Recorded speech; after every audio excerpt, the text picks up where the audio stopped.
ಅರ್ಥ ಆಗ್ತದೆ. ನಿಮಗೆ ಇದೆಲ್ಲ ಎಲ್ಲಿ ಗೊತ್ತಾಗ್ತದೆ? ಗೋಲಿಗಳ ಭಾಷೆ ಗೋಲಾದ್ದರಿಂದ ನಮ್ಗೆ ಅರ್ಥ ಆಗ್ತದೆ. ಅಜಮೂತ್ರಂ ಅಂದ್ರೆ ಆಡಿನ ಮೂತ್ರ. ಅಜಕ್ಷೀರಂ ಕ್ಷೀರ, ಆನೆಯ ಕ್ಷೀರ. ಪಾನೇನ ಕತರ್ಮೇವತ, ಪಾನದ ತುಪ್ಪ. ಮಾಂಚಾಲ ಸದ್ಯ ಸಂಯುಕ್ತಂ, ಬೆಕ್ಕಿನ ಮೊಸರು. ಮತ್ತೆ ಯಾಕೆ ಮಾಡ್ಬೇಕು ಕೇಳುವ ಪ್ರಶ್ನೆ ಇಲ್ಲ. ನೀವು ಒಂದೊಂದು ಮಾತಾಡು ನೋಡಿದ್ರೆ ಇದು ಮನೆಯಾಗಿ ತಗೊಳಿಸಿದ ಅಂತ. ನರಮಯ ಶುದ್ಧತೆ, ಒಂದೊಂದು ಮಾತು ಮುಚ್ಚಿನ ಮನೆಯಾಗಿ ತಗೊಳಿಸ್ತಾ ಇದ್ದೀವಿ. ನರಮಯ ಅಂತ ಗೊತ್ತಾಗಿಲ್ವಾ? ಈಗ ಗೋಮಯ ಅಂತ ಗೊತ್ತು.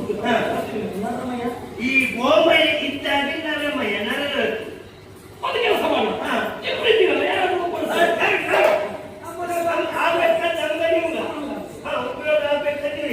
ಅದನ್ನು ತಂದು ಸಾರಿಸಬೇಕು. ಸಾರಿಸಿ ಈ ವರ್ಷ ಕೆಲಸ ಕಡಿಮೆ ಇದ್ದವರು ಬಹಳ ಇದ್ದಾರೆ. ಮತ್ತೆ ಇನ್ನು ಕೆಲವು ವಸ್ತುಗಳು ಉಂಟು. ಒಂದು 250 ಐಸರ ಉಂಟು. 250 ಒಂದು 150 ಹೆಣ್ಣು ಸೊಳ್ಳೆ. ಏನು ಸ್ವಾಮಿ, ಒಳ್ಳೆ ಹೆಣ್ಣು ಸೊಳ್ಳೆ ಗಂಡು ಸೊಳ್ಳೆ.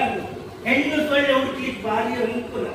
ನೀವು ಕನ್ನಡಿ ಮುಂದೆ ಹೋಗಿ ಹುಡುಕಿದ್ರೆ ಆ ಕನ್ನಡಿ ಮುಂದೆ ಓಡಾಡ್ತಾ ಇರ್ತವೆ. ಅದು ಹೆಣ್ಣು ಸೊಳ್ಳೆ. ಹೆಣ್ಣು ಸೊಳ್ಳೆ ಅದು ಒಂದು ಮೂಲೆ ಕೂತ್ಕೊಂಡು ಯೋಚನೆ ಮಾಡ್ತಾ ಇರ್ತವೆ. ಅದ್ರ ಖರ್ಚು ನಾ ಎಂತ ಮಾಡಿ ಅದು ಗಂಡು ಸೊಳ್ಳೆ.